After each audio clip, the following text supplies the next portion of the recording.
The wisdom of King Solomon. The sun rose over the hills of Jerusalem, painting the sky in shades of gold and rose. The city was alive with the hum of hammers and the song of builders raising new walls for a young king whose name was Solomon. He was the son of the great King David, the shepherd who became a legend. Yet Solomon was different. He was not a warrior. His heart longed not for battles but for peace, for understanding, and for the quiet music of thought. Every night, Solomon would walk alone through the royal gardens. The scent of myrrh and olive leaves hung in the air as he wandered beneath the stars, his crown gleaming faintly in the moonlight. He would pause by the fountains and whisper into the stillness, "I am my father's son, yet I am not my father. How can I rule this people as he did? How can I lead with justice and wisdom when I do not yet know the heart of a man?" One night, as Solomon slept, he dreamed a dream so bright it seemed the world itself had turned to light. In that dream, the voice of God filled the air, a voice like thunder softened by love. "Ask for whatever you wish," the Lord said, "and I will give it to you." Solomon bowed his head. "O Lord," he said humbly, "you have made me king in place of my father David, but I am only a child. I do not know how to rule. I do not ask for riches, or for long life, or for the death of my enemies. Give me only this, a wise and understanding heart, that I may judge your people rightly." There was a stillness, then a warmth that seemed to fill the world. The voice of God replied, "Because you have asked for wisdom and not for riches or glory, I will give you a heart of understanding greater than any before or after you. And because your heart is pure, I will give you riches and honor besides." When Solomon awoke, the dawn light spilled through his window like gold, and something within him felt changed, calm, clear and vast as the morning sky. Days turned to weeks, and the young king's name spread through Israel. People came from every village and valley, curious to see the ruler who had asked for wisdom instead of power. They spoke of his gentleness, his patience, and the strange peace that seemed to follow him wherever he went. But one day a test came, a test that would reveal just how deep that wisdom truly ran. Two women were brought before Solomon, trembling and tearful, each clutching a piece of a torn blanket. One of them carried a small child in her arms. "My lord," the first woman cried, "this woman and I live in the same house. We both bore sons, but one night her child died in his sleep. She came to me in the night and took my living baby, leaving her dead one beside me. When I awoke, I saw that the child in my arms was not my own." The second woman interrupted, her voice shaking. "No, the living boy is mine. She lies." The court fell silent. There were no witnesses, no proof, only their words. Solomon sat on his throne and studied the women for a long moment. Then, in a voice so calm it almost frightened them, he said, "Bring me a sword." The guards froze. "A sword, my lord?" "Yes," Solomon said, "cut the living child in two. Give half to each woman."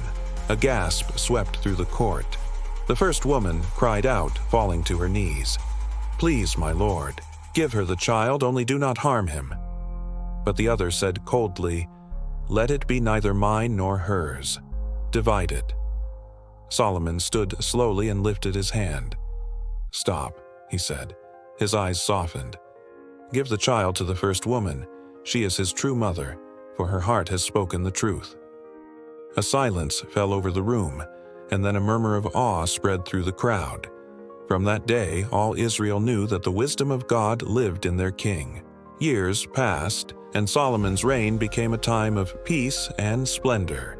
He built great palaces and gardens, and in the heart of Jerusalem, he built the temple of the Lord, its walls of cedar, floors of gold, and pillars carved like trees of paradise. When the temple was complete, Solomon stood before his people and prayed, "O Lord, may your eyes be open toward this house day and night. Hear the prayers of your people when they cry out to you." And the glory of the Lord filled the temple like fire and cloud, so that none could stand before it. The fame of Solomon's wisdom spread far beyond Israel. Kings sent envoys with treasures of silver and silk just to hear him speak. Among those who came was the Queen of Sheba, a woman of vast wealth and keen intelligence. She traveled across deserts and mountains to test Solomon with riddles and questions. When she arrived in Jerusalem, she entered his court and said, "I have heard of your wisdom, O king, but I must see for myself if the tales are true." Then she asked him questions that had puzzled her wisest scholars, questions of life, of love, of the heavens, and of the soul. Solomon answered each one with patience and truth, his words like cool water in the heat of the desert. When at last she had no more questions, the Queen of Sheba said, "Blessed be your God, who has delighted in you and set you on this throne. Your wisdom and prosperity surpass all that I have heard." And she departed in wonder, leaving behind gold and spices, but taking with her something greater, respect for the God who gave such wisdom to man. But even the wisest hearts can falter. As Solomon grew older, the brightness that once filled his spirit began to dim. His days became filled with riches, his nights with endless feasts and the laughter of foreign queens. He built ships, palaces, and cities, yet in the midst of his abundance, he began to forget the voice that had once guided him in dreams.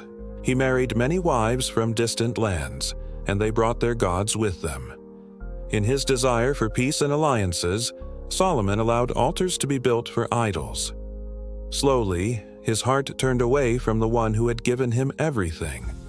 The man who once sought understanding now sought only comfort, and the wisdom that had made him great began to slip away like sand through open fingers.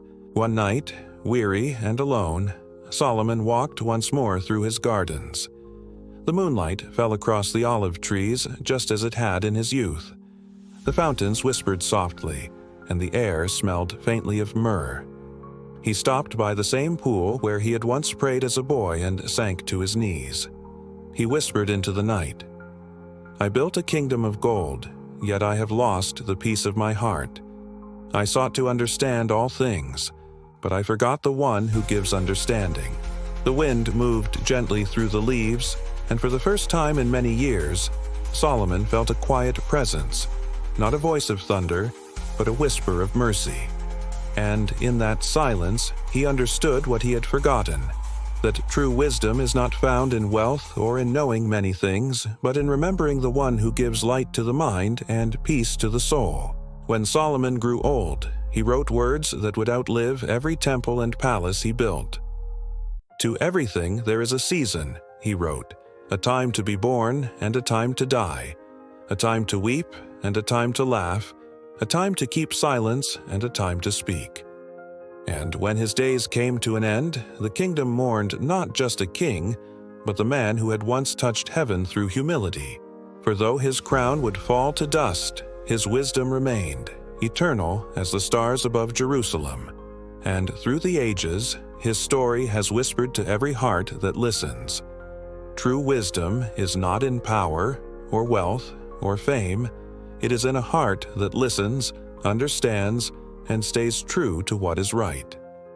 Moral of the story: wisdom is born not from power or knowledge, but from humility, from listening to truth, seeking understanding, and staying close to what is good and eternal.